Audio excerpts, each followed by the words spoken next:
প্রত্যেকের ধৈর্যশীল হওয়াটা খুব দরকার।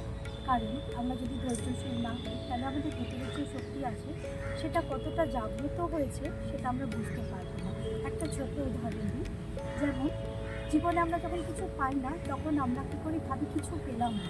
কিন্তু আপনি ভালো করে মাথা ঠান্ডা করে ভেবে দেখুন তো, আপনি কি সত্যি পাননি? ওই অনুভব থেকে যে শিক্ষা আপনি পেয়েছেন সেই শিক্ষা কি কম দাম? সেই শিক্ষার থেকে নতুন একটা জিনিস আপনি শিখেছেন, সেটা আপনি খেয়াল করতে পারেন না, সেটা খেয়াল করুন। আর যেটা পাননি সেটা দুর্ভাগ্য না, হয়তো সেটার থেকে আরও বেশি কিছু পাবেন, সেটাই ভেবে আনন্দ পান।